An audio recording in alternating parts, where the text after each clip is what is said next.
Good evening and welcome to the special meeting of the City Council of the City of Marina Valley Community Services District, city as successor agency for the Community Redevelopment Agency of the City of Marina Valley Housing Authority, Marina Valley Public Financing Authority, and the Board of Library Trustees.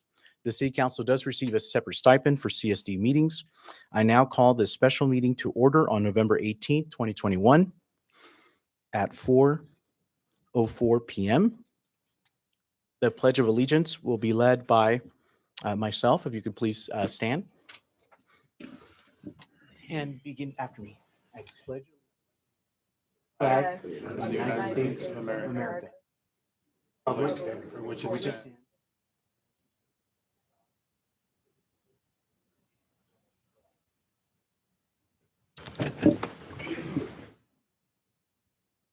Okay, thank you. Madam Clerk, roll call, please. Yes, sir. Councilmember Marquez, Here. Councilmember Cabrera, Here. Councilmember Jemison, Here. Mayor Gutierrez. Here. Okay, staff introductions, please. Pat Haquesnare, City Clerk. Stephen Quintanilla, Interim City Attorney. Mike Lee, City Manager. Brian Mohan, Assistant City Manager, Chief Financial Officer, City Treasurer. Ben Kim, Assistant City Manager, Development Services. Anya Mancha, Community Development Director. Michael Lloyd, Public Works Director, City Engineer. Jeremy Bubnick, Parks and Community Services Director. Lieutenant Sam Morovich on behalf of Captain Salisbury. Jesse Park, Fire Chief. Thank you, sir. It's now time for public comments on the agenda items. Please, just out, this is a special meeting, so it does have to pertain to what's on the agenda. Okay, so please keep that in mind. And we'll go ahead and start with public comments. Madam Clerk, do we have any speakers tonight? Yes, we have 4 so far. Okay. Roy Bleckert, Donovan Sadiq, and Lopez.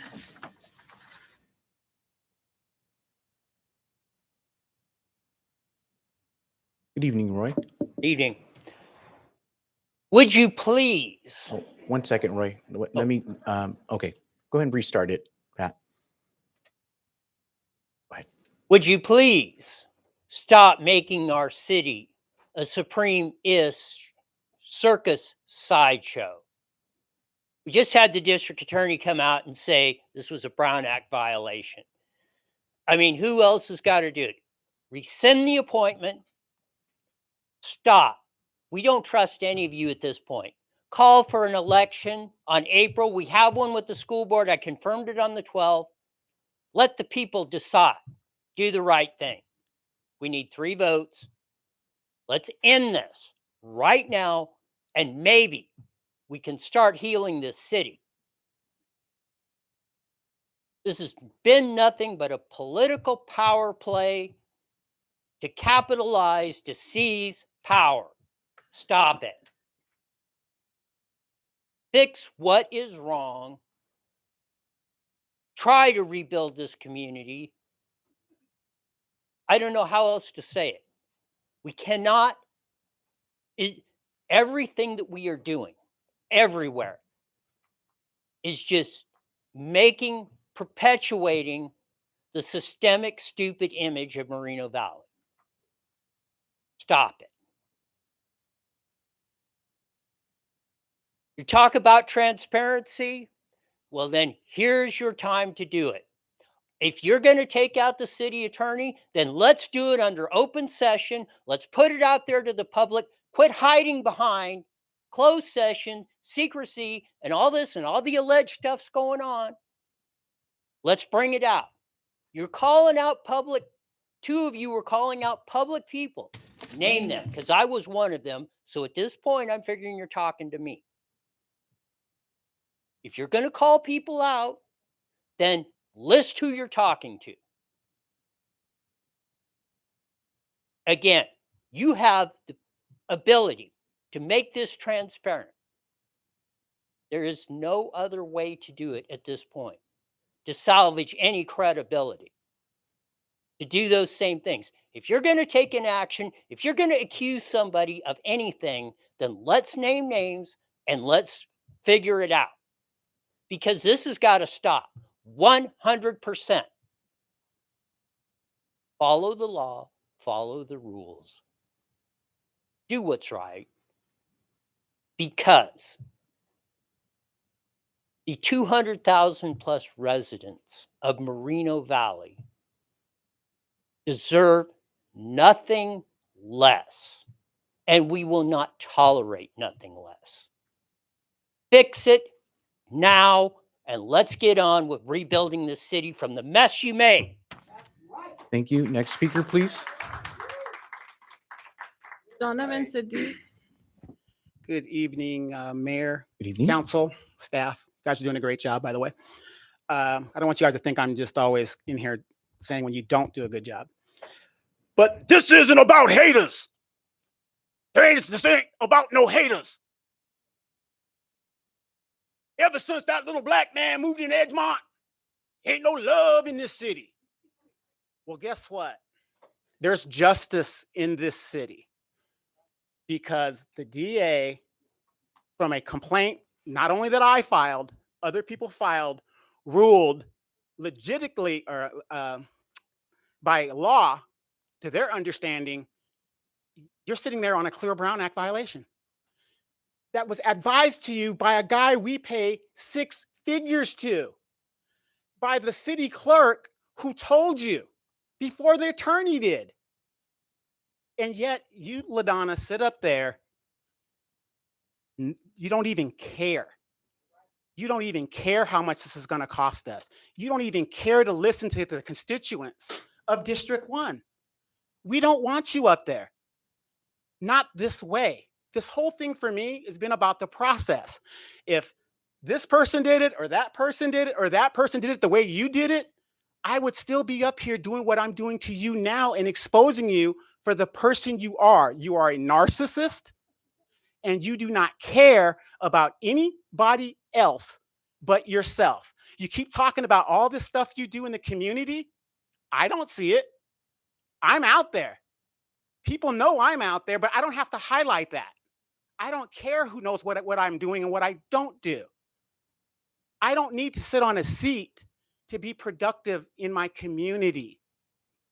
And you got to ask yourself, if you have any conscience, when Donovan Siddiq, Roy Bleckert, Highland Fairview employees, Luis Palomares are fundamentally on the same side, you've done something wrong. You've done something wrong. And we need to correct it. And I want to thank the mayor for staying out of this mess that you three colluded and created.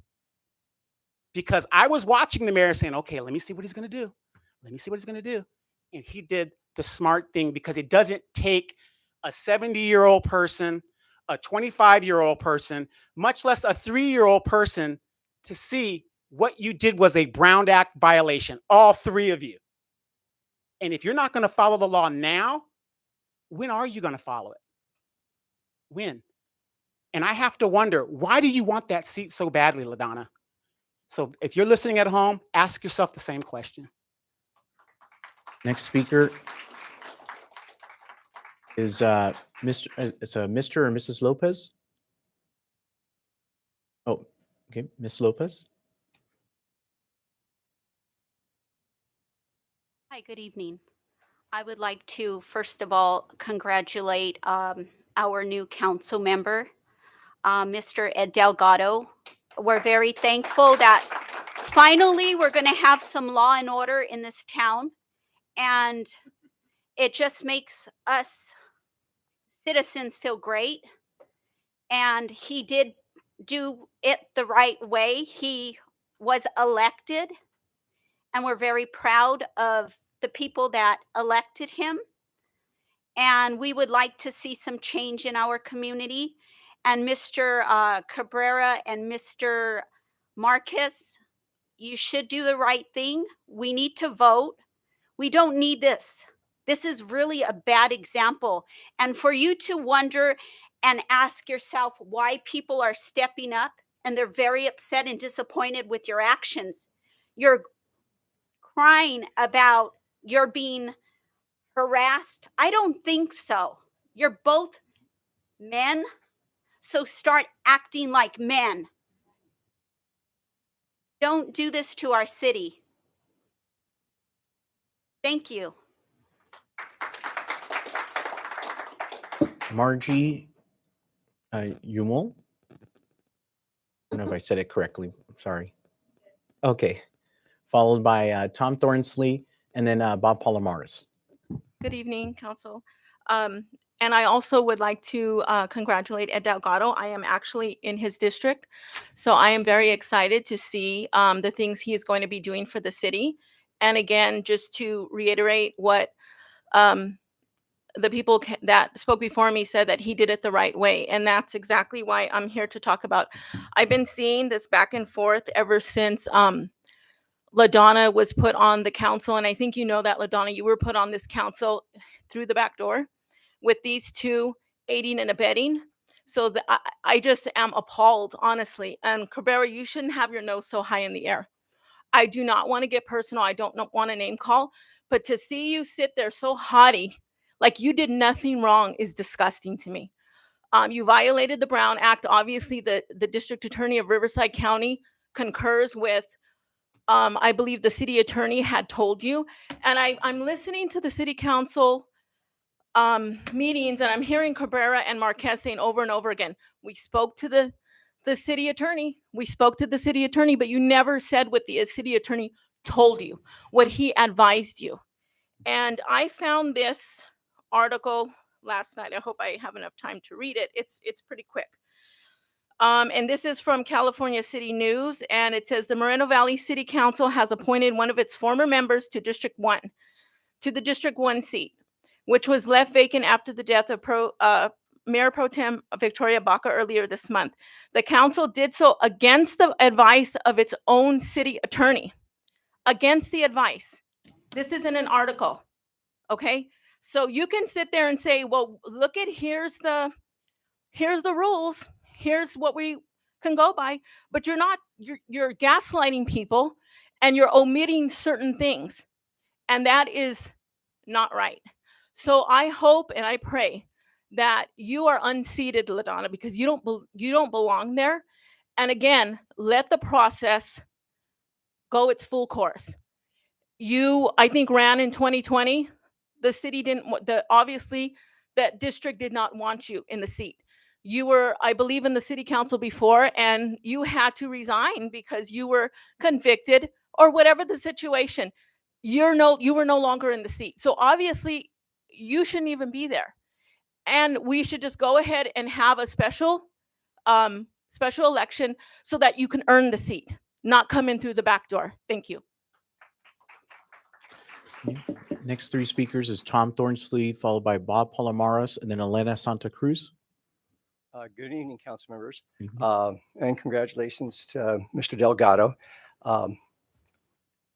I was quite disappointed to see that the turnout in the district was like 11% of the voters. That's pitifully small for something that didn't cost anybody anything but a few minutes to fill out a ballot and mail it back in.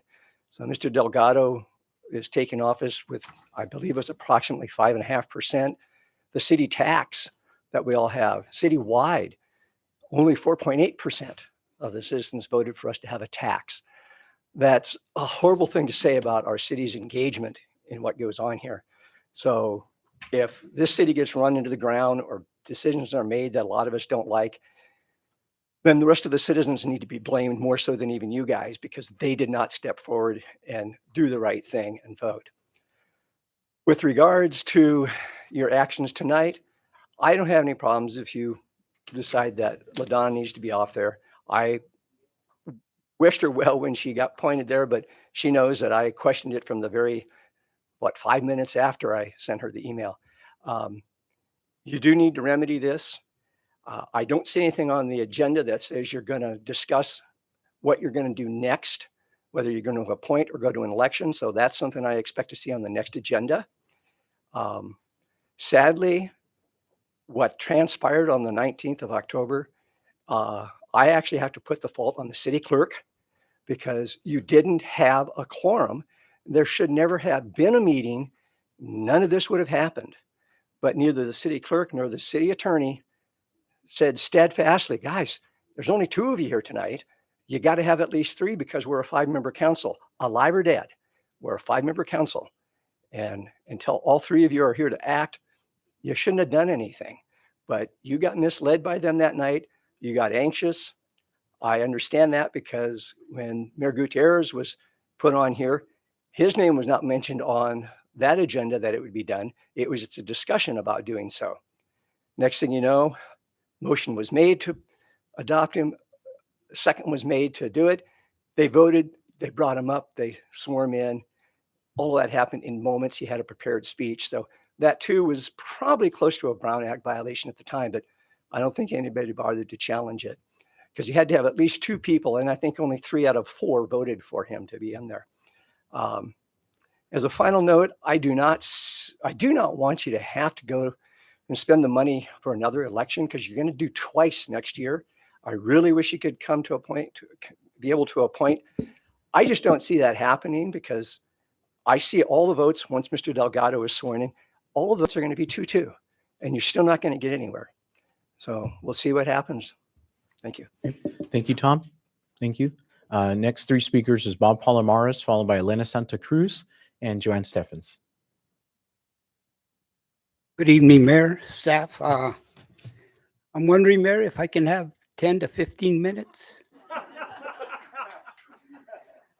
From the time that Cabrera started speaking to the time that he ended, all he was doing was line damage control. That's all he was doing. All they did was blame their mistake on somebody else. No responsibility at all. And I'm not going to say too much. I was just informed by an attorney that now Ms. Jemison is committing a crime. You'll be all receiving letters tomorrow. From the time that she understood, if she didn't know from the time she got on there, but now she understands what she's doing that isn't legal. Now it's criminal. So we'll see what happens. Thank you.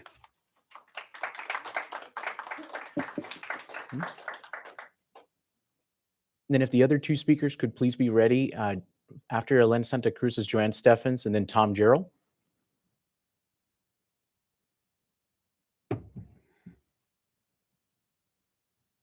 Good evening. My name is Elena Santa Cruz. I'm a resident of District 1, which currently has a fake member of the council sitting up there. I don't know how you continue to sit up there when everybody for you, against you, prior to this is against you. I'm not sure why people are, how you even have, not, how you could even walk up there and sit there and hear people tell you that you're a criminal. Now, the district attorney has sent a letter to the city council saying that this is illegal and that you must step down. Step down. Get out of there. Nobody voted for you before, and nobody's voted for you now. And now, imagine running for this seat after what you did. We need somebody in here with some integrity. Somebody who has Quiet, please. who's been voted on by the people who live in this area. It's a city council seat. You're supposed to represent the people. You're doing exactly the opposite right now. And you two, you criminals up there, how could you do this? How could you continue to act in this way? It's like you don't understand. And now asking for more time to do damage control, and all you're doing is burying yourself further and further. Up there blaming your staff. They're the ones that tried to save you, but did you listen? No. You just hung yourself. And then LaDonna's saying that you're not going to take a salary. That's illegal. We all know about it. Jeffries just said that he was going to take his supervisor seat with no salary. And they said they couldn't do that. You have to contribute to PERS. So you want us to do more illegal stuff? Come on. When does it end? Get out of there. And how much money are they spending on you? Have you already got paid? Have you received your benefits? Are you spending our discretionary money out there with your friends? Have you been spending that money when you have no right to it? Stop it. Get out of here and just go back in your house and do whatever it is that you were doing before, because we are better off before you got here. It's an embarrassment since the moment that you walked in that door after sitting in the parking lot waiting for them to call you in. From that moment, every single article the Press Enterprise has written about us has been embarrassing. Stop it. Go away.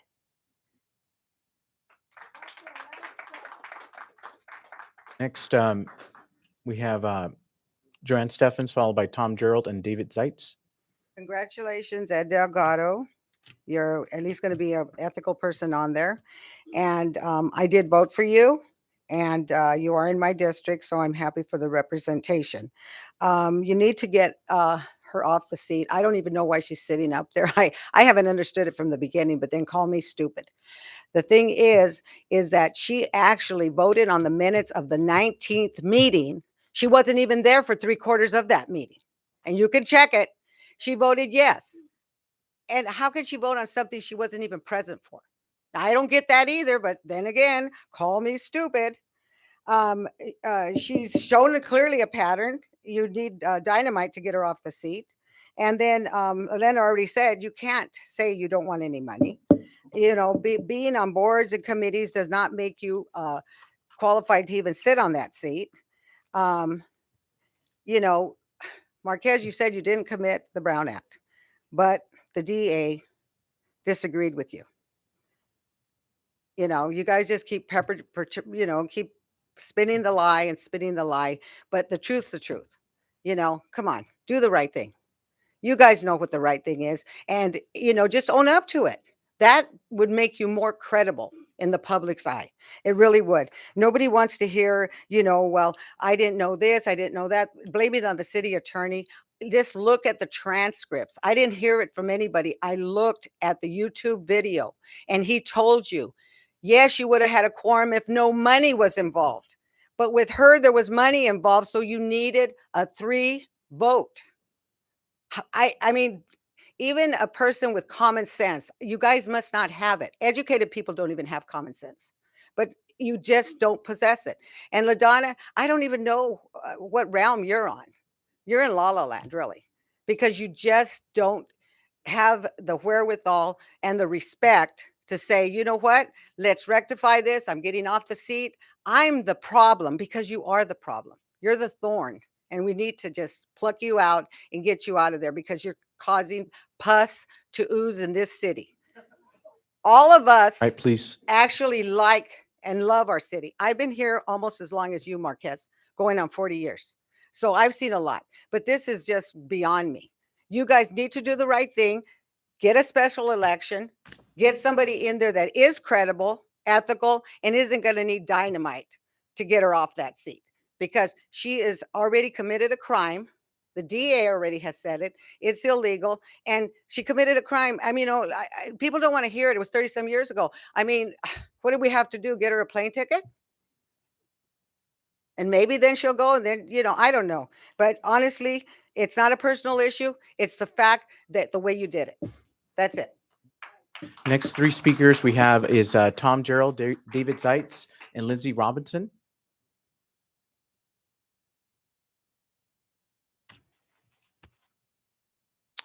Tom Gerald Sr., speaking on behalf of myself, Mayor, council members, members of staff, and the public, both here in the chamber and watching at home. And first, congratulations to my new councilman-elect. Hopefully he'll be seated very shortly. In fact, on that comment, I was thinking, I'm not one that plays a lot of this popular politics, but I do feel a bit strange because the man we voted for, he's only maybe a day away from being the votes to be certified and everything. And I don't think we should have any meetings till he's on that dais. I'm representing District 2. That's 1/4 of the city. And so just my comment on that. Short of personal attacks, I'm in concurrence with most of the speakers previously. In fact, something I thought of, you take Tom Thornsley and I think we're about as far apart politically, especially on local growth issues and things like that. We're probably 98% of the time in different camps, if you will.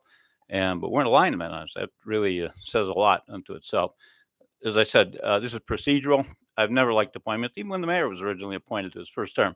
Thought that was kind of messy, but it is what it is. Yeah, but it was a different setup at that time as far as who was on the dais and how many. And and he went through the ringer a few times. But, you know, when you run, Mayor, whether you run as a council person or the mayor, you win strong. And that's nice. That says a lot. So that shows a lot of public confidence in what you're doing. So, anyhow, that's all my comments. And I wish you good wisdom in your deliberations tonight. Thank you. Thank you, sir. Okay. David Zeitz, followed by Lindsay Robinson, and then Mrs. McIntosh.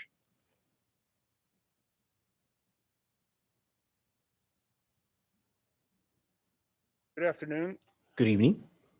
almost. Oh. My first thing I'm going to mention is, if this is a public meeting, why are we holding it so early in the afternoon? Your working class can't get here. They're all working. It just seems to me that it's just a little on the shady side that you've called it so early. Number two, congratulations, Mr. Delgado. I worked a campaign against him. I have nothing against the man. I've talked to him several times. I just had things against people that he hired to run his campaign. And I hope that he does serve I hope he does serve the district well, since it is a very diverse district and he needs to learn more about the different areas that are in there. Back on the thing, whether she should be up there or not, that's not for me to decide, to scream and yell and call names and all this other stuff.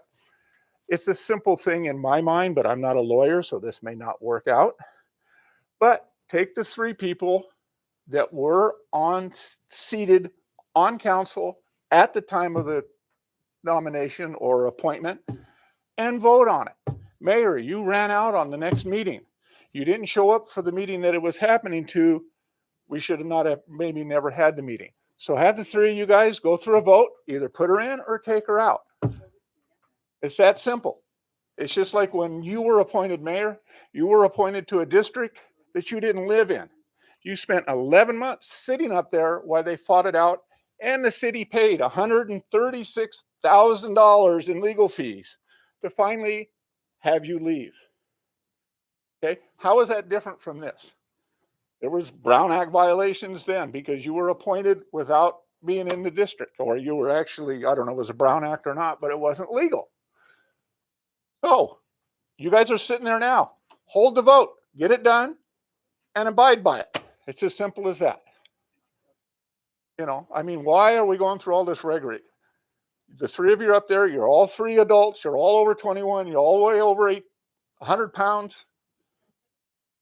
Take the vote, stand for what's there, and let's get done with this. Let's get back to the city and what we need to do in the city and quit up arguing about who's up there, because for years, this city has argued about everything. We need to come together and get stuff done.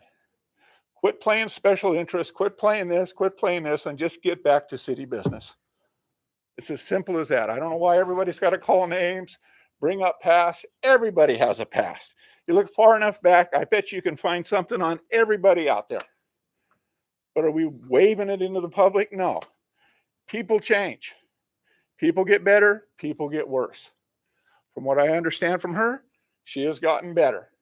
So hey, Quiet, I'm please. talking, please. Will you Guys. shut up? Please quiet. I've been hearing you the whole evening. David, please, I'm going to give you Well, 10, then 10 take seconds. care of it, Mayor, I'm giving you because 10 you're not. seconds back. Well, okay. All right. Hey, hi. Good evening, Lindsay. Evening, guys. Lindsay Robinson, and I'm in District 2 and have had no representation for almost a whole year. I welcome Mr. Delgado. He's informed me that he is of the utmost ethical and has utmost integrity. So I look forward to working with him and having him sit up there. With regard to Brown Act violations, our city has been having Brown Act violation for years, most notably, of course, back in 2013, orchestrated by Owings, Baca, and Molina, where they appointed Mr. Gutierrez illegally. And he was prepared with a speech, no discussion, no vote, just an appointment, no public comments.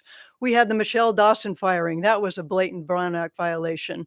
Okay, serial Brown Act violations are gone on nonstop by the mayor contacting each sitting council member and asking them to vote certain ways, and he would give them certain other favoritisms. Both Mike Lee and the attorney have been notified of the serial violations based on the municipal code, but nothing has stopped them. Okay, I don't like what happened on October 19th, whatever the day. I don't think it was done properly, but there was a lot of confusion. I think there's errors on everybody's parts, and I don't know how to fix it. And I'm sorry that it comes to lawsuits, because I think you're all adults. I think we have staff that can handle it. And I hope you all don't deal with these lawsuits, whether you three vote to have her sit there, put it in an election. I mean, obviously District 1 had no representation for the whole year, and there was fraud and cover up. You know, you talk about paying LaDonna money and that she's committing a crime by taking money. Well, we had a council member too sick to do her job, and yet the city in September told the press enterprise she was fine and it was just a rumor. And then she passed away from a lengthy illness. I mean, where is the integrity? Where's the ethics? We need that return. And I hope Mr. Delgado's the man to turn everything around and work with you all together. Thank you. Thank you. Next, three speakers is Mrs. McIntosh and Russell Schaefer.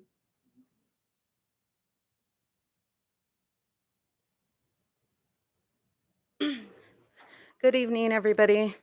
Like I said a couple weeks ago when I came out, I actually was saying that I don't usually come up here, and there was nothing personal against any of you council members that I was here a couple weeks back. It was more on a personal issue as far as, like, you know, everything you guys were saying about Victoria before her passing. That's why I was here. But today I'm here for a different reason, because, you know, I've been looking more into what's going on, and, you know, all the terrorizing Cabrera's been doing to the city staff, and we've seen it firsthand. I mean, it's sick. Again, I'm going to use the word sick because it makes your stomach hurt.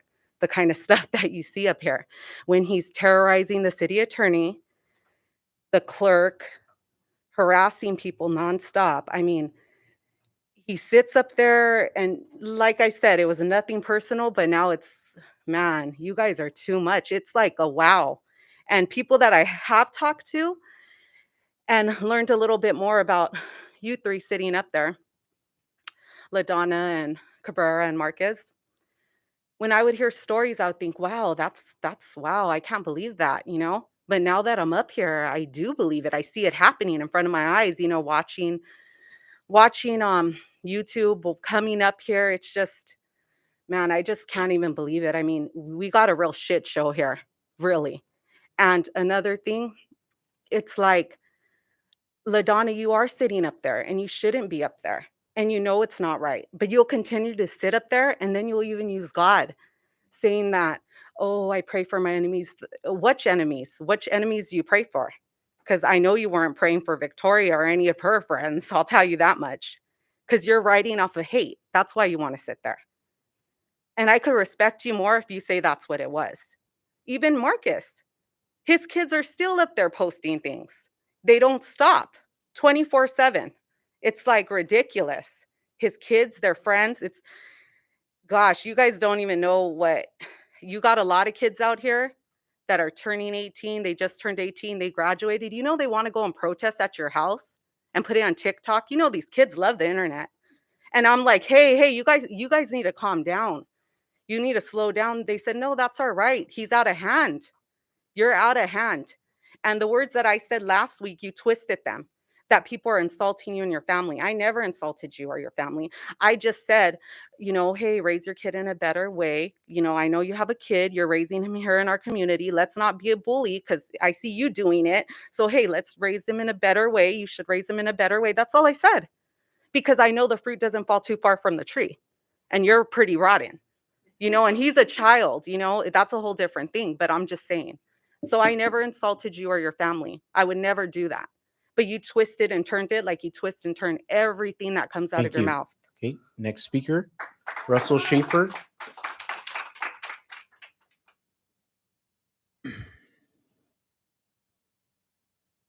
Good evening or afternoon. Ulysses Cabrera, the whining little brat. Well, it's Thanksgiving next week, and I'm so thankful that you let us all know your true character. How dare you point fingers at everyone except yourself? You know, it takes a big man to take responsibility and admit they were wrong. You've shown us that you are incapable of doing that. You're a weak man who is uncomfortable telling lies to try to turn the blame to others. To San Marino Valley residents, that obviously make you feel uncomfortable are liars. Shows us how you will go to shift the blame. You calling the firing of the city of attorney was one of the worst things I've ever witnessed in all my life. Can't wait to see what the judge says about you on Friday. By the way, no one was attacking your family or infant son. If they were, I think all of us would join in filing a report with the other police. That is incapable, but that never happened. You just thought you would include that to make some people feel sorry for you. Do what needs to be done, correct the illegal appointments, rescind all illegal acts. Thank you. Madam Clerk, any more speakers? Es Luis Palomares. And then, okay, Louise? Okay, there she is.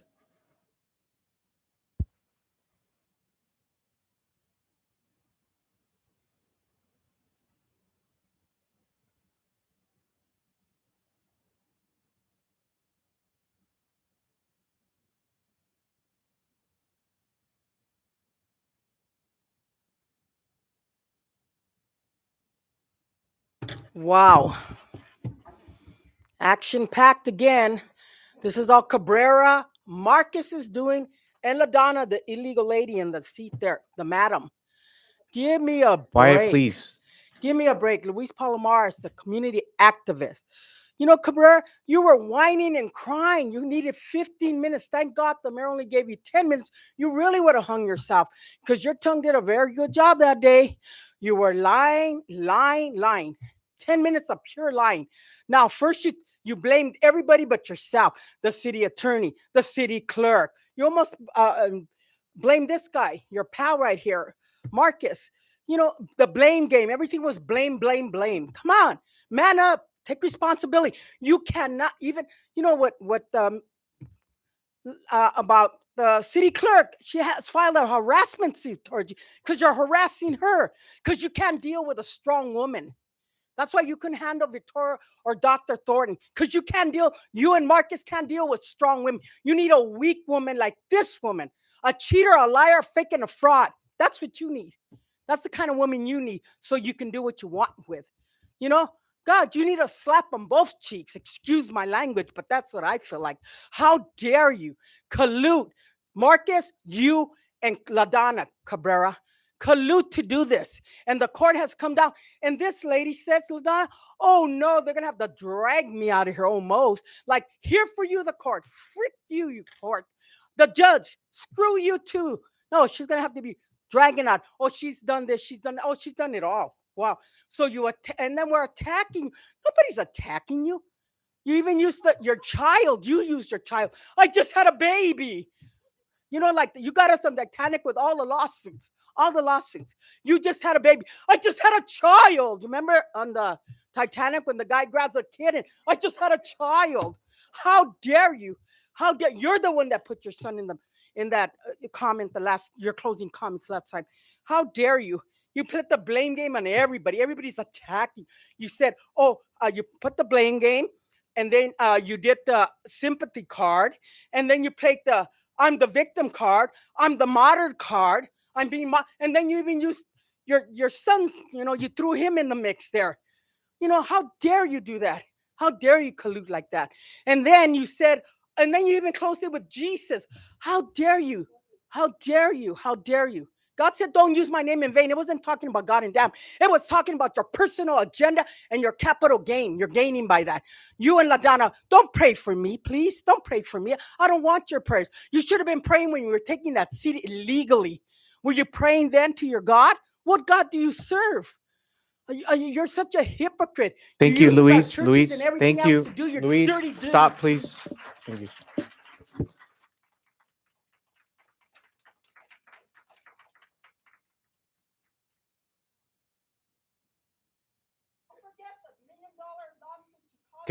Okay, Luis. Okay, item A1, which is certification of election results, resolution of the City Council of the City of Moreno Valley certifying pursuant to Section 10262B of the California Elections Code, the results of the November 2nd, 2021 special election for filling the vacancy of the District 2 City Council seat as duly presented to the city clerk by the Riverside County Registrar of Voters. My understanding is that it was certified today at 12:37 p.m. Madam Clerk, do you have a report? Mayor, I just need the approval. If you all need the numbers on how everybody did, I can read those for the record. Yeah, we'll just read through your report and then, yeah. Honorable Mayor and council members, the attached resolution certifies the results of the November 2nd, 2021 election as canvassed by the Riverside County Registrar of Voters Office. The adoption of the resolution simply recites the facts of the election and is deemed to be a ministerial act based on California law. With the results of today, Ed Delgado received 2,645 votes. Carrie A. Then received 1,806 votes. Angel Lopez Ramirez received 504 votes. Patsy D. Brown received 452 votes. Matthew Chen received 400 votes. Angelia Fox received 114 votes. The total number of votes casted were 5,921.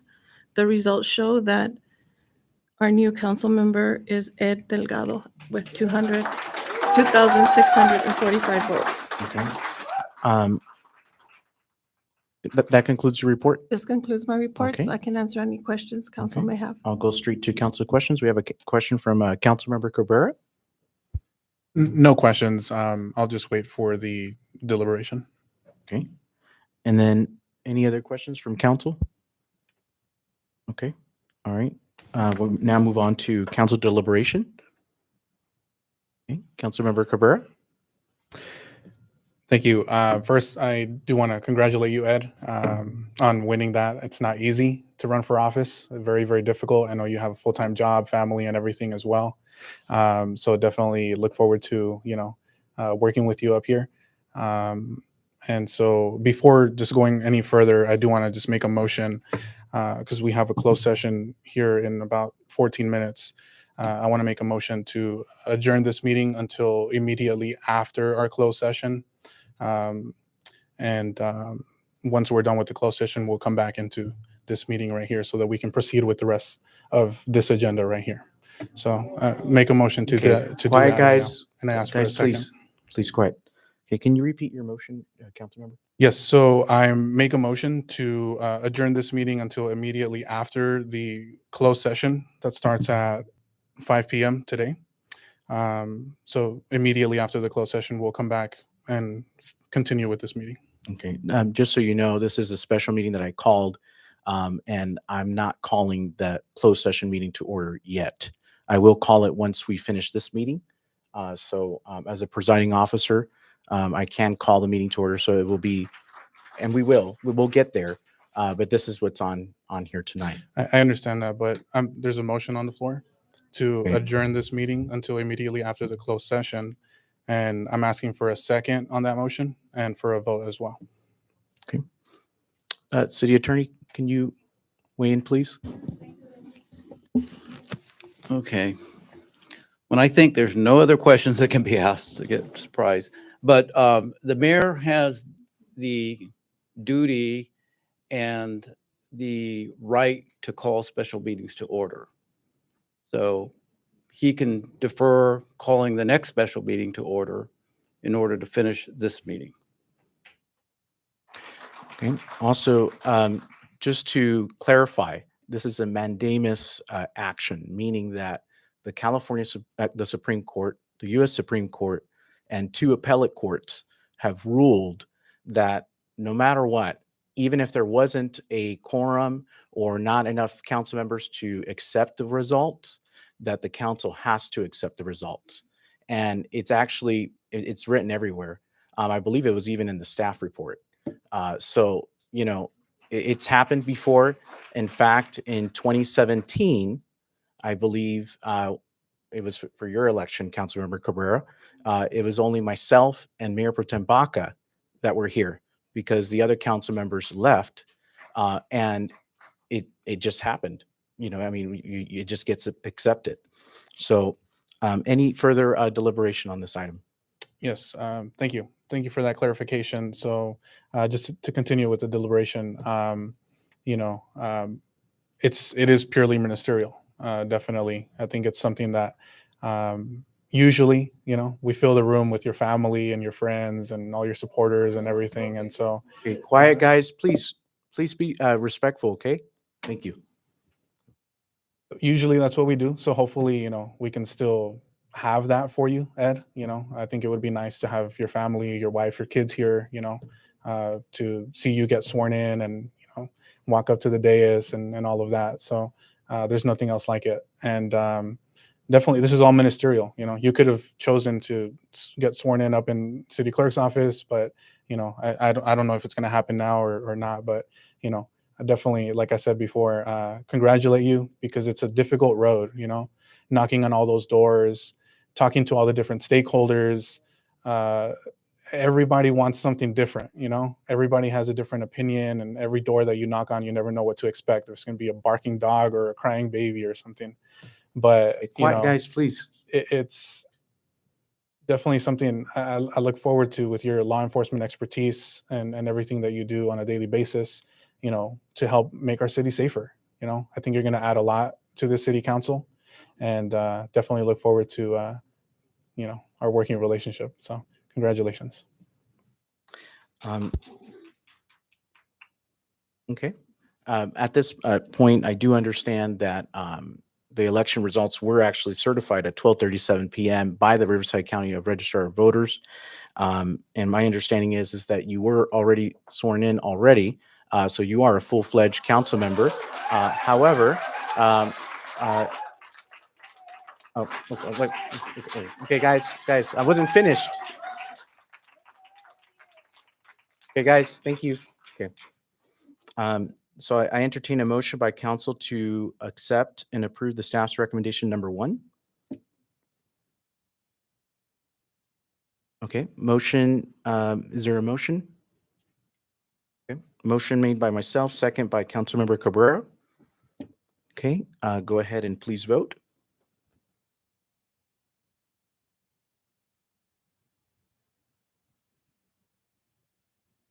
And it's approved 4-I. And again, Ed, if you could please come up so that way we can swear you in on video.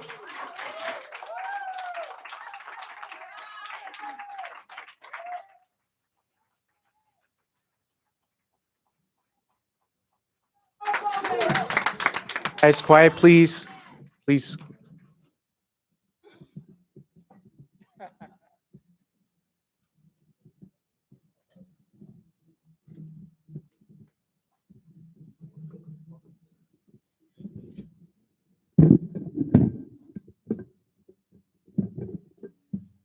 Thank you.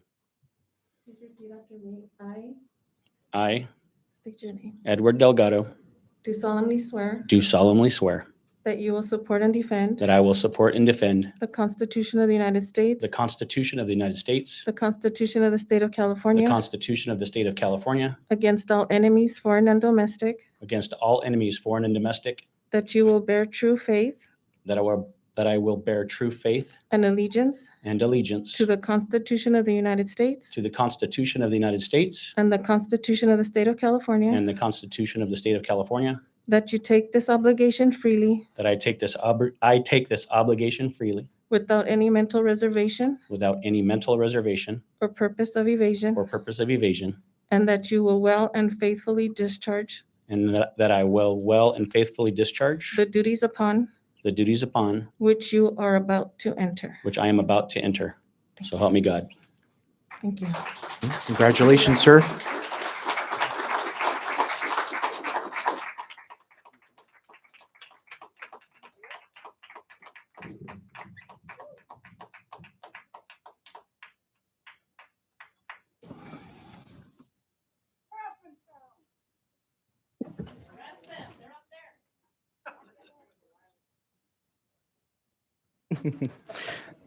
Okay, thank you. Okay, we'll move on to item A2.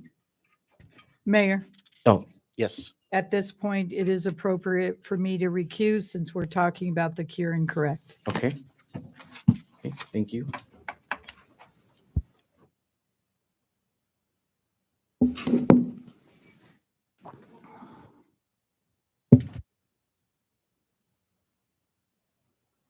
Test.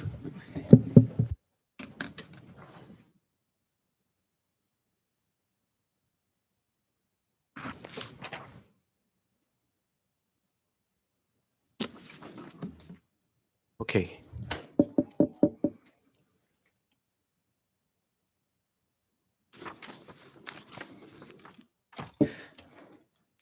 Okay, so item A2 reads, rescission of Brown Act commitment, a resolution of the City Council of the City of Moreno Valley, California, curing and correcting pursuant to sections sections 54960, 54960.1, and 54960.2 of the California Government Code, the alleged Brown Act violations described in the letter dated October 22nd, 2021, received from California's Aware.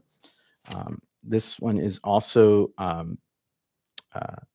the other letter was the October 22nd letter received from the Robert Palomares as well.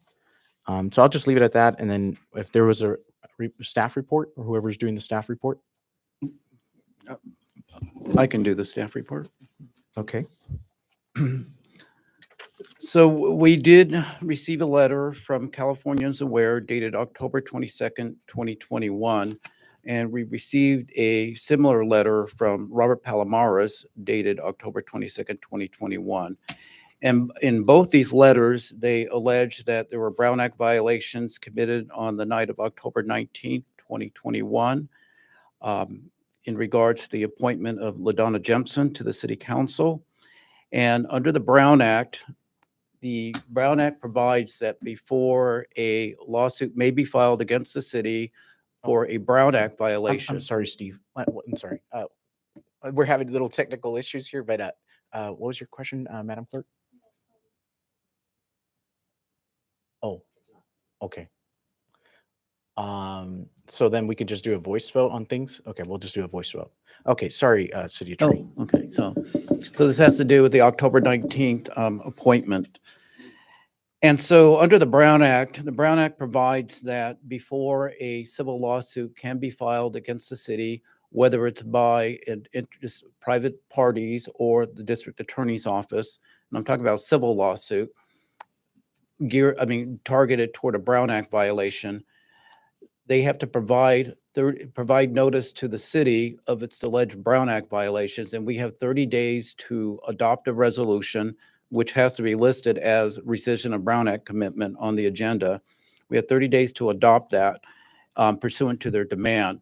And if we fail to adopt a resolution that rescinds the alleged Brown Act violations, then that gives them the green light to file a lawsuit that could invalidate the decision that was made that night. In the event a lawsuit is filed and the parties prevail, whether it's the district attorney's office or any private party, then the city would be obligated to pay attorney's fees. In addition to the attorney's fees, it would pay to its attorney it hires to defend the city in that lawsuit. So my recommendation is that the City Council should adopt both resolutions rescinding these Brown Act violations pursuant to the demands as articulated in both letters. In the October 22nd letter that we received from Californians Aware, and I'll quote, it states that in order to ensure that the public has the ability to meaningfully participate in the appointment of Councilmember Jempson, Californians Aware hereby demands that, pursuant to Government Code Section 54960 and 54960.1, the board, should be council, should cure and correct its illegal actions by rescinding the appointment and swearing in of Councilmember Jempson. Additionally, pursuant to Government Code Sections 54960 and 54960.2, the City Council must agree to refrain from taking action on items not listed on the posted agenda in the future unless one of the stated exceptions listed in the Brown Act applies. In the letter we received from Mr. Robert Palomares, hang on. Oh, thank you. I have it here too.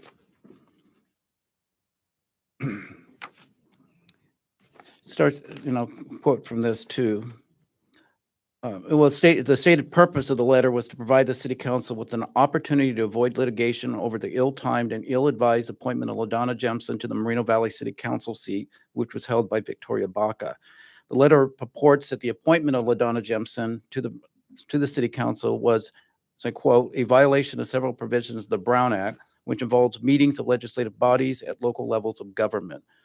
The letter further states that first and foremost, among the derelictions of duty committed by city council members in this matter was to make the appointment when such decision-making and action were not items on the October 19, 2021 agenda.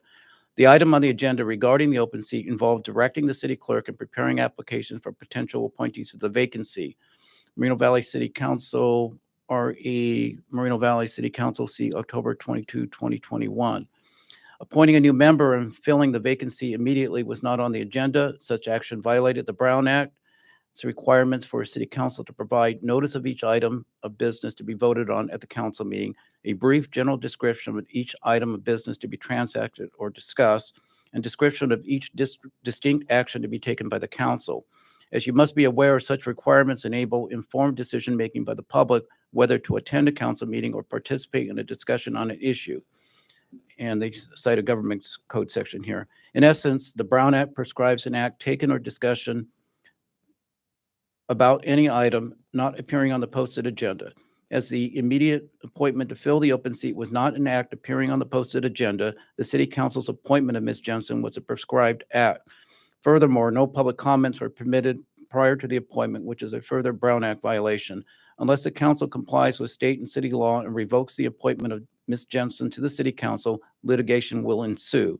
Pursuant to the remedy found in the Brown Act, Mr. Palomares intends to seek a preliminary injunction from the Superior Court and in order to vacate the appointment of Ms. Jensen as a city council member, in order that the city council can only take actions on items put on the agenda, consistent with city and state law, and in order that the council desists from further violating such Brown Act and municipal provisions. In other words, the council must immediately act to invalidate its illegal action. And then they cite the 30-day period that we have to adopt this resolution to rescind those alleged Brown Act violations. So those are, what I just read is actually verbatim from the demand letter that we received from Mr. Palomares. And again, the resolutions that have been prepared are prepared in the context of what their demands were.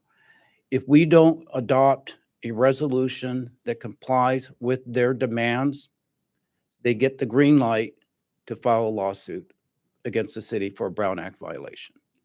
So that's why the resolutions are very specific. That's why the resolutions have the rescission or revocation of that decision to appoint LaDonna Jemison.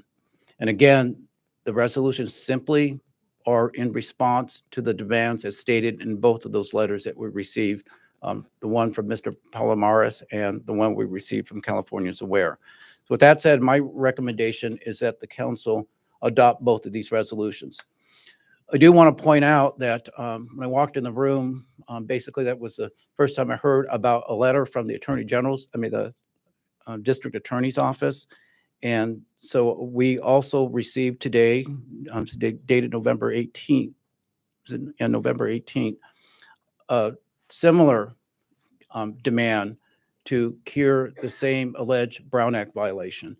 And so we have 30 days from today to consider adopting yet another resolution to rescind that. But we have these two presented to us today. And so my recommendation is that we adopt these two, that the city council adopt these two today. Okay. Thank you, City Attorney. And I wanted just to ask a quick question. In that district attorney's, we'll start the questions, council questions. In the district attorney's letter, can you read any part in there? Did they do any legal analysis? Can you read that into the record, please? Oh, I can read the whole letter if you like. Uh, Dear City Council, this is from the Office of the District Attorney, County of Riverside. Michael Hestrin, District Attorney. Dear City Council, the Riverside County District Attorney's Office has received multiple requests to investigate a substantial violation of a central provision of the Ralph M. Brown Act in Article 1, which may jeopardize the finality of the action taken by the Moreno Valley City Council at a meeting that occurred on October 19, 2021. In its meeting on October 19, 2021, the Moreno Valley City Council took action to appoint LaDonna Jemison to the vacant City Council seat from District 1. The appointment occurred upon a motion made by Councilmember David Marquez and was seconded by City Councilmember Ulysses Cabrera. The vote was unanimous, 2-0 in favor of appointment. The appointment did not appear on the agenda for the meeting. The Brown Act requires that all business transactions and discussions must be placed on the agenda before the actual meeting. This is codified in Government Code Section 54954.2A1 in part. At least 72 hours before a regular meeting, the legislative body of the local agency or its designee shall post an agenda containing a brief description of each item of business to be transacted or discussed at the meeting, including items to be discussed in closed session. While Section 54954.2B lists specific circumstances under which a legislative body may take action on an item that does not appear on the agenda, the council members who participated in the vote failed to indicate how this particular action met those requirements. Government Code Section 54954.2A3 specifically bars any action or discussion by a legislative body that does not appear on the posted agenda. Quote, no action or discussion shall be undertaken on any item not appearing on the posted agenda, except that members of a legislative body or its staff may briefly respond to statements made or questions posed by persons exercising their public testimony rights under Section 54954.3. In addition, on their own initiative or in response to questions posed by the public, a member of a legislative body or its staff may ask a question for clarification, make a brief announcement, or make a brief report on his or her own activities. Furthermore, a member of the legislative body or the body itself, subject to rules or procedures of the legislative body, may provide a reference to staff or other resources for factual information, request staff to report back to the body at a subsequent meeting concerning any matter, or take action to direct staff to place a matter of business on a future agenda. And the letter goes on to read, the foregoing section defines acceptable actions that can be taken by the legislative body in order to follow up on a non-agendized item to stay in compliance with the notice mandates of the Brown Act. Based upon the facts as we understand them, our legal analysis has concluded that the council's vote to fill the vacant District 1 seat on October 19, 2021 constitutes a clear violation of the Brown Act. A vote was taken despite inadequate public notice of the vote to the public on the posted agenda for the meeting, and there was no finding of fact by the Moreno Valley City Council that urgent action was necessary on a matter unforeseen at the time the agenda was posted as an exception to the notice requirement. The District Attorney of the County of Riverside is committed to the objective of the Brown Act, which is to ensure that the proceedings of public agencies be open and available for public comment and scrutiny. Pursuant to Government Code Section 54960.1A, our office may institute an action to procure a judicial determination that the actions of the Moreno Valley City Council are null and void based on their violation of Government Code Section 54954.2. Before doing so, however, we must make a written demand to the council to cure or correct the illegal action. Therefore, pursuant to Government Code Section 54960.1B, the District Attorney of the County of Riverside demands that the Moreno Valley City Council cure or correct the illegal action taken on October 19, 2021 regarding the appointment of LaDonna Jemison to the vacant board seat for District 1 in compliance with the Brown Act and all applicable California laws. Please note that the Government Code Section 54960.1C2 mandates that you have 30 days from the receipt of this demand to either cure or correct the challenged action or inform our office of your decision not to do so. Should you fail to cure or correct, pursuant to this demand letter, our office shall seek judicial invalidation of the illegal action taken by the Moreno Valley City Council on October 19, 2021, pursuant to Section 54960.1A, and could lawfully seek the award of court costs and reasonable attorney fees under Government Code Section 54960.5. Sincerely, Michael Hestron, District Attorney for the County of Riverside.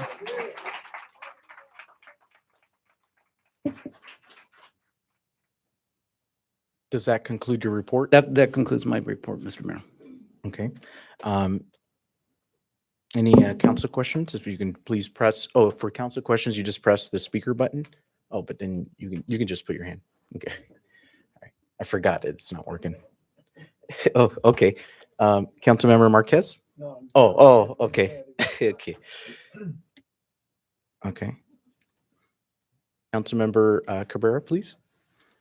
Just a quick question. So for resolutions, City Attorney, I know that there's rules that say how many affirmative votes are required and things like that. So for resolutions, how many votes, affirmative votes must there be?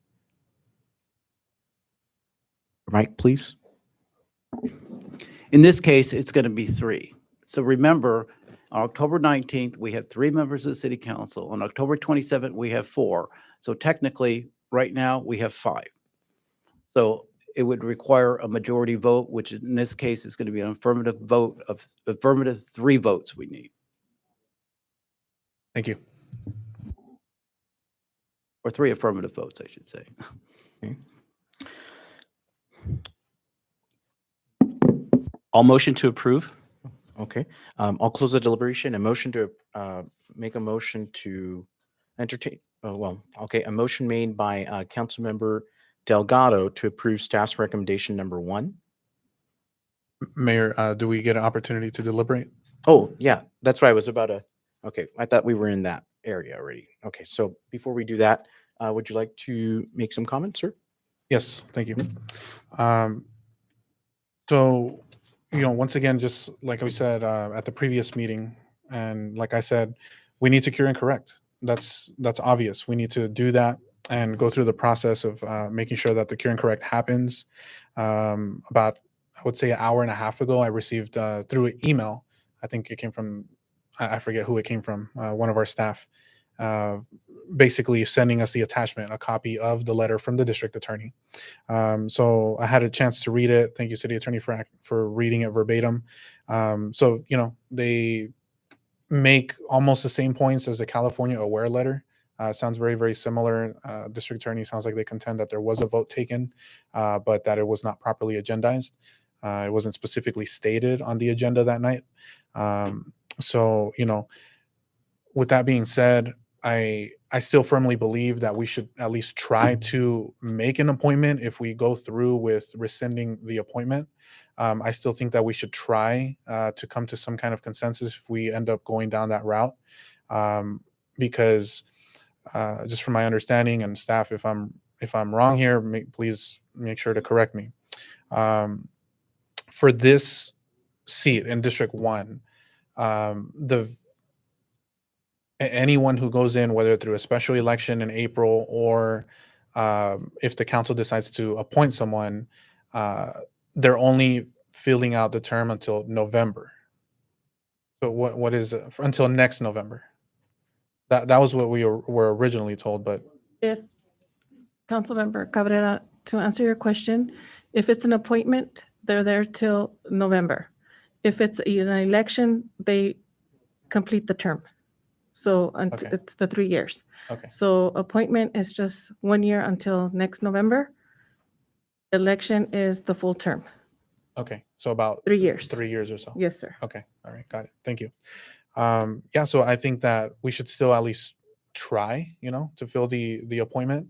Hopefully, we can go down that route. And I'm just recalling back, after Dr. Collar Thornton's unfortunate passing and left a vacancy in District 2, the council tried to appoint someone. We tried to go through that process, and it unfortunately, it took a lot.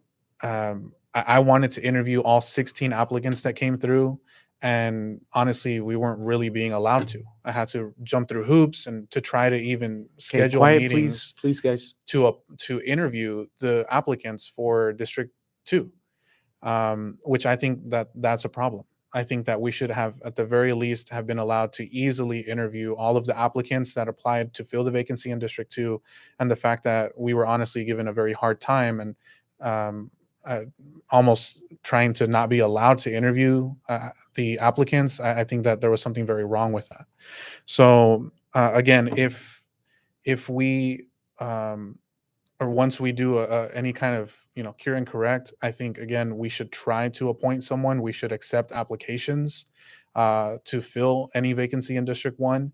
And like I said at our last meeting two days ago, we should have open and public interviews for all those who apply. That way it's as transparent as possible. And we have any applicants who submit an application to fill the vacancy for District 1 will be right here before the entire council, and we'll have a chance to ask them questions and interview them before the public. That's the best thing that we can possibly do. Okay, guys, please. And if we don't come to a consensus, then it's going to automatically go to a special election.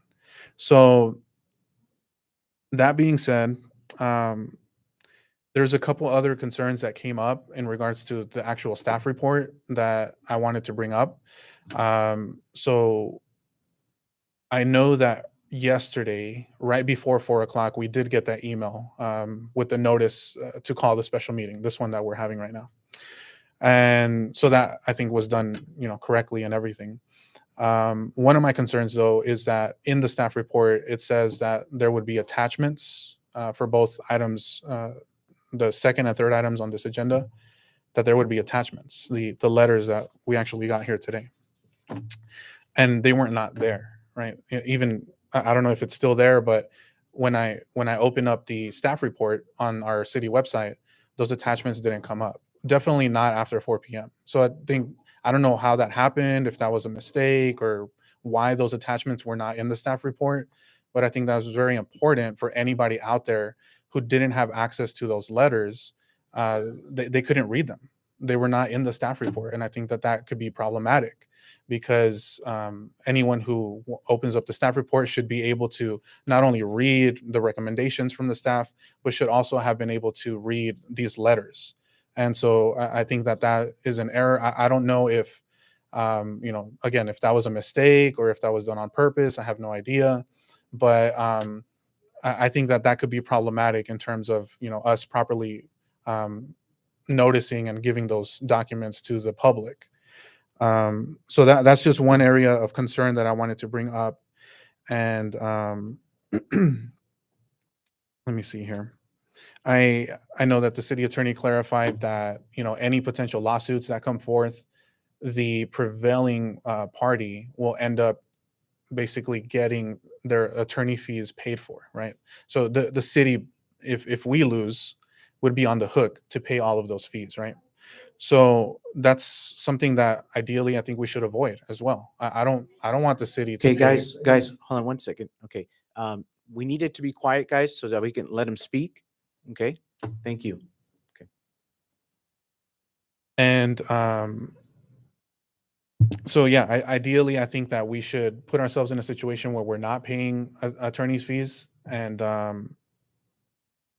another thing too that I'm concerned with, again, on the topic of being transparent and open, is the fact that this meeting was called for 4 p.m. I don't know why it was called for 4 p.m. It could have just as easily been done at 6 p.m. like we usually do. We always have our council meetings at 6 p.m. And that's why I had called that special closed session for 5 p.m. because we always have our closed sessions at 5 p.m. Why do we do that? So that we can allow the public, especially our city that's a commuter city, a lot of our residents work outside of the city, the opportunity to get home, get off of work, come home and either watch it on TV or come and give their public comments here before us. And that's another area of concern that I have, the fact that we scheduled it so early for, I don't know what reason we scheduled it at 4 p.m. We never do that. I shouldn't say we, the mayor called for the meeting. So he scheduled it at 4 p.m. So those are a few of my concerns. I just want to make sure that I address those. And I think that, I guess this could be a question as well, but just my limited understanding of the law is that for this situation, I know that we have 30 days from the day we receive the letters to respond to those, to basically do what the letters are asking for. However, again, and city attorney, feel free to jump in here. If we go over those 30 days, and we end up resolving this, we do the cure and correct, say sometime after the 30 days, say we go to 40 days and we still do the cure and correct, wouldn't a court consider the issue moot? Even though we went over 30 days, the issue would have been resolved. So, what would happen in that kind of situation? When it comes to attorney's fees in the context of litigation, particularly as it applies to cities, there's a theory that the courts use, the judges use, called the catalyst theory, meaning that if there's a lawsuit that's filed against the city and we take action outside the context of that litigation to do what they're demanding, then we're on the hook for the attorney's fees. So it basically puts that party in the position of being the prevailing party for purposes of recovering attorney's fees from the city. So if we don't adopt within the 30-day period, again, that gives them the green light to file a lawsuit. If we take any action after the filing of that lawsuit that conforms with what they're demanding in their lawsuit or what they're alleging against us, then we're put into, they'll be designated as the prevailing party, and they don't even have to go through the entire litigation and conclude it in order to recover attorney's fees from the city. Okay, and the attorney fees that they would be able to collect are based on meetings that they've had and typing up of letters and all of, up to that point when the city cured and corrected the action. Okay, understood. And court fees. Okay, all right. So yeah, I mean, I think that I said pretty much everything I needed that I needed to say. Just the last thing would be that 2 days ago I made a motion and requested a closed or a special meeting, to like the one that we're having today, to not only do the cure and correct, to actually take action on the cure and correct, but to also allow for public interviews, to allow for applicants to submit applications to fill the vacancy in District 1. And so that's what I had asked for, and I was, there was no support for that. So I'm going to continue to ask for that. And while I still firmly believe that we need to cure and correct, we need to address the situation, on today's agenda, there's nothing that says what are we going to do in the future? How are we going to proceed if we do the cure and correct? Are we going to accept applications? Are we still going to try to appoint someone? Are we going to call for a special election? There's nothing on here whatsoever. So I wish we had more clarity on that. And I wish we had the opportunity to even deliberate on and take action on something like that tonight. So, that just, the fact that there's no guarantee as to having public interviews and all of that, it just makes me think twice about voting on this, doing the cure and correct today, and then we can possibly come back early next week, Monday or Tuesday, and actually go through with it, with the guarantee that we'll have public interviews, we'll accept applications to fill the vacancy. So I'll just kind of leave it there and, wait to hear from the rest of my colleagues. Just a quick question, City Attorney. What happens if it's past the deadline? What can the petitioners or California aware, what normally takes place if you pass the 30-day deadline? They file a lawsuit. But what does that lawsuit entail? Can you tell? Oh, the lawsuit will be a lawsuit filed against the city. They could file against individual council members. It would be related to allegations that we violated the Brown Act pursuant to the cure and the demands that they sent us. And it just goes through the litigation process. There could be discovery, there could be depositions, there could be subpoenas. There's going to be a number of hearings, which requires a lot of legal research and briefing, and it all culminates into a trial. Okay. Councilmember Marquez? Thank you, Mayor. No problem. I concur with Councilmember Cabrera. Why don't we give it a chance to cure and correct? What's the problem here? Just because we have personal feelings against the individual that we have to go through this? What? I don't understand this. if she gets appointed or anyone gets appointed to that position, they're only going to be here for a couple of months. But we have a group of people here believe that it's wrong right from the start. So what if there was a Brown Act violation? I'm not saying there Hey, was. guys, please, I'm not saying, quiet, guys, please, guys. you Just let know, him speak. we don't talk when you're talking and interrupt you. So, Okay, so why guys, don't you guys just,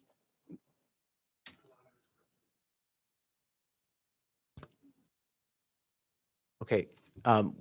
We need you guys to please just be quiet, okay? If not, I will have to recess the meeting and then we'll come back. Okay, all right. thank you. Even if there was a Brown Act violation, I'm not saying there was. What I'm saying is this: we're not all legal-minded people here. I could see that. I don't have that legal knowledge. I don't think you do out there too. What I'm just asking is, let the process go. Let us look into appointments. And that only saves money for individuals for an election, but it saves the city money for elections because it's got to be called a special election. Talking about 6 months, 7 months. What are you afraid of in 6, 7 months? I don't understand that. You're talking about criminal acts. There's been a lot of criminal acts here up here on the dais for the past 6 years I've been on. So I don't understand. Give us a chance. Give the system a chance. Let us cure and correct. If it comes down to an appointment, it comes down to an appointment. If it comes down to election, it comes down to election. But I just don't understand what's everybody's concerned or what they're afraid of right now. Is it maybe because some of you people didn't get asked if you're interested in running? Is this a personal agenda out there? Okay, guys.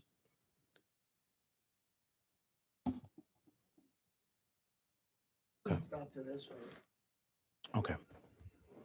Want to continue? Okay.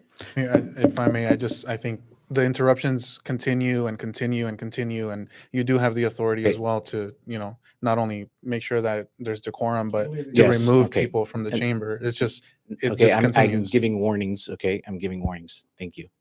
Okay, Councilmember Delgado. Yeah, this is obviously my first 10 minutes up here, and I'm a citizen of Myrmidon Valley, and you guys all heard my story during my campaign.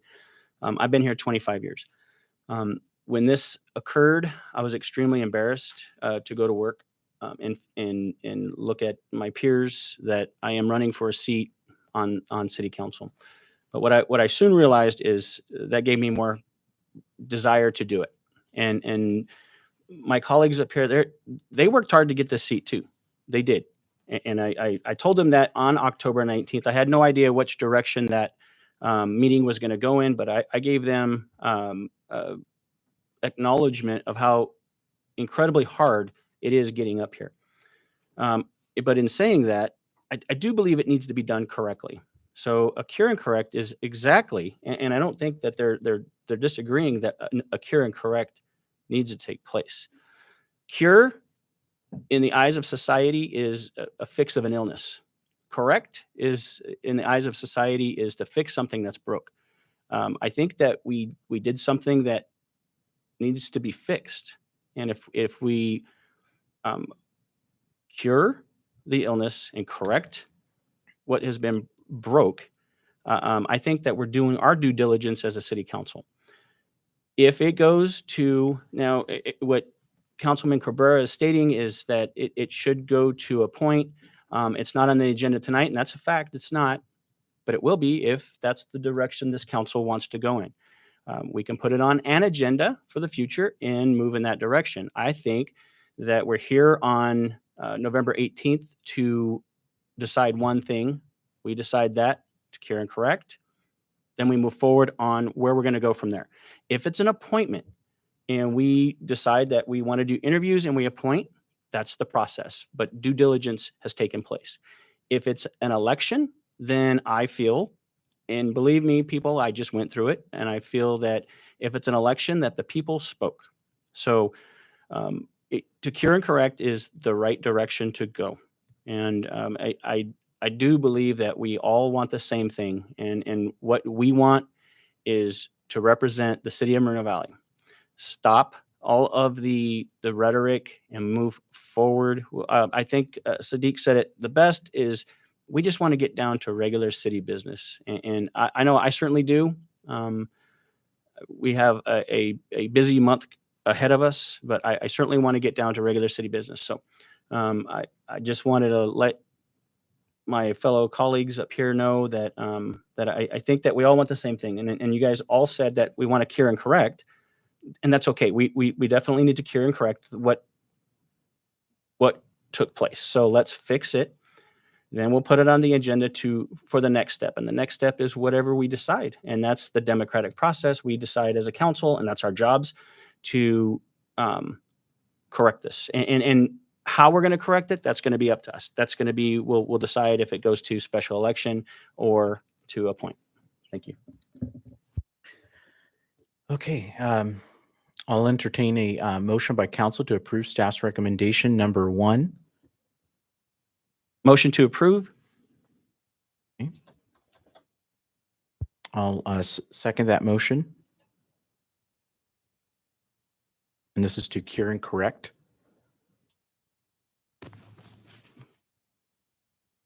And then I think we're going to need to do a voice vote, correct, Pat, because of the system? Yes. Councilmember Marquez?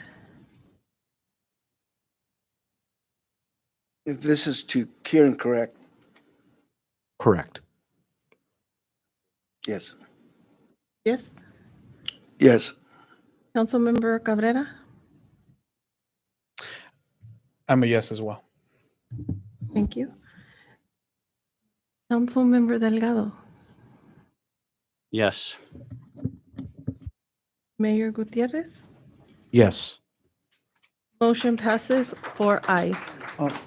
Mr. Mayor, Oh, who's speaking? this is the Oh, city attorney. city May we attorney? ask the city clerk to read for the record the name of the resolution that was just passed, just so we have it in transcript form?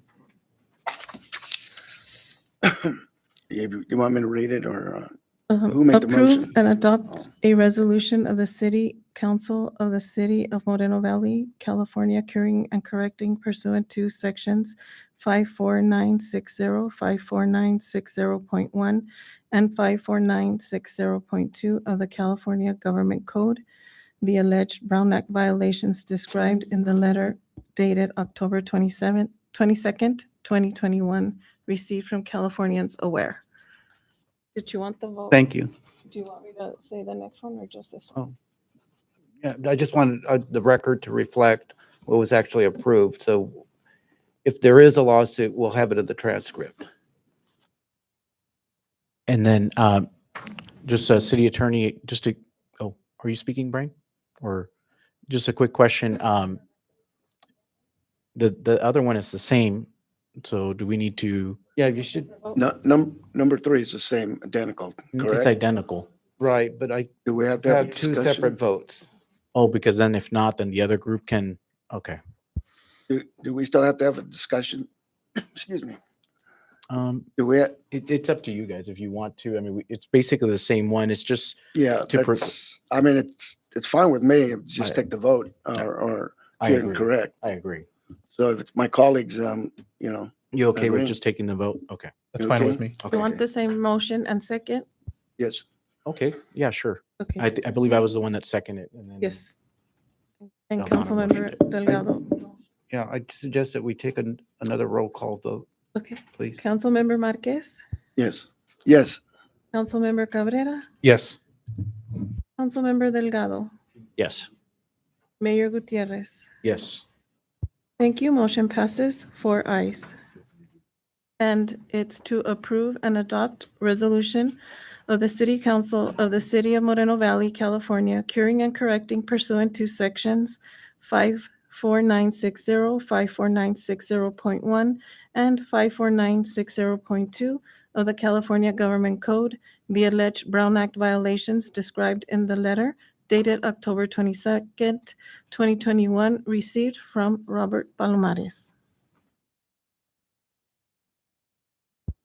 Okay. Anything else, City Clerk? Is that it? I think that's all, sir. Oh, okay. All right. So we'll go ahead and, did you guys have any final, anything, or just? No. Okay. We'll go ahead and adjourn the meeting at, Councilmember Delgado? Go ahead. This is closing, correct? Yeah, we don't really have a closing here, but go ahead. Okay. Yeah. So, me sitting up here, is a culmination of a lot of hard work that many people put into my campaign. Even me saying my campaign still sounds weird to me. I never imagined I'd be doing something like this, but here I am, charged with representing a quarter of the city. God truly has his hands in this, and when you get to know me, you will agree, because I am not the smartest person on earth, nor do I claim to be perfect. This is all by the grace of God. I have said throughout my campaign that I am not in it for me. The money is very little, and if you were in it for the money, you're in it for the wrong reason. This is certainly not enough to live off of, so that's very obvious. Personal power is not important to me. I have achieved so much in my personal life that this power comes along with the seat should be for the people of the city and not for me or us. I have also said many times that this was not about me. My wife and I could take our retirements and get out of town. She's an RN, and you know what I do. We choose to live here to serve you, the residents of Bruno Valley, so this seat represents you. This seat does, however, come with a huge responsibility, and I take that responsibility serious. The leadership skills I have learned throughout my life and career will be on full display as we navigate through a lot of issues within our city. I do not pretend to have all the answers, nor will I make perfect decisions, but I will make educated and thought out decisions rather than emotional ones. I have talked to many residents throughout District 2, and their concerns are valid and can be addressed if we as a council agree to work together for the betterment of the city and not our own personal agendas. We need to make decisions based on what we learn from our staff that the residents of the city of Moreno Valley need. I know this can be achieved if we all focus on that. I am here to ask that we get through all of the current issues, keeping the people of Moreno Valley in mind as we make decisions that will affect their lives. I ask we treat one another with respect and dignity while we make these decisions. I know this can be achieved, and I will start by thanking each of you, my council, my peers, for what you do and the sacrifices you and your families have made to be up here on the dais. These positions are not easy for any human being to be subjected to. The rhetoric elected officials go through is tough, and I'm sure it wears on you. I would like to see us conduct normal city business that we were elected to conduct. Collectively, we can make the second largest city in the Inland Empire one that people want to raise their families and live far into retirement. But we have to do it as a council and not teams or camps or homies. We have to do it as one. Now, I am not so naive to think that we will always agree on everything, but I think if we agree to disagree respectfully and professionally, we can and will achieve so much more. I am excited to get started, and so humbly, I accept the certification to the seat of Moreno Valley District 2 Councilman. And also, city staff, I guarantee you I will treat you, each and every one of you, with respect, whether it be the person cleaning our streets and or cleaning our drains, to our mayor, to our city council. You have my guarantee that I will treat you with respect. I have not changed who I am in my entire professional or personal life. I'm 51 years old. Deputy Barker was one of my recruits back in 2008. I worked with Lieutenant Morovich at one of our jails, and they can attest that I haven't changed who I am. I do hold a high rank within our sheriff's department, but I tell you that I treat the people that are dumping our trash and cleaning our desks just as well as I treat our sheriff, and they can attest to that. Miss Lindsay Robinson, I commit to you. Is she still here? I commit to you that I told you I would act with dignity, respect, and integrity, and I am publicly telling you that I have no other way of doing business. I've been in the sheriff's department for 23 years, and if I was anything less, I wouldn't be there, and I wouldn't have rose to the ranks that I am without having integrity. So, again, and I will tell you publicly that you will not agree with every decision I make, and I'm okay with that. I have big shoulders. Sadiq said the same thing that, oh, I'm watching you. Oh, well, I charge each and every one of you and everyone at home as well to hold me accountable, for the decisions I make. And I will tell you that the decisions I make are not going to be always the popular one for sure. But hold me accountable for doing the right thing that I feel is the right thing based on my educated information that the city staff give me. Will I make the perfect decision for everybody? Probably not. Unlike in the home plate umpire, you're going to piss off half the people every single time you make a call. And I accept that, or I wouldn't be up here. So thank you guys very much. I look forward to working with each and every one of you. I do believe that we can make a difference in our city if we move forward in the right direction. And I think once we get through all of this, it will be in the right direction. So thank you. Thank you, sir.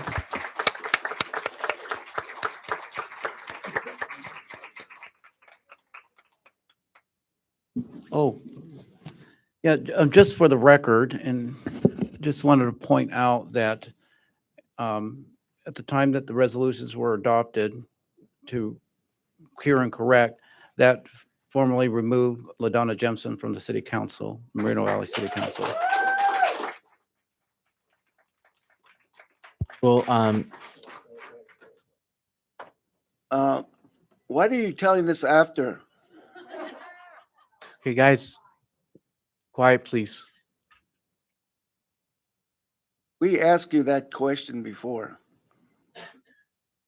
And your advice to us was the only person can get her off the committee was the Attorney General's office. Now you're telling us now after we I think voted? we're discussing issues from closed session. I'm done. But no, this was in the staff report, spelled out in the resolution.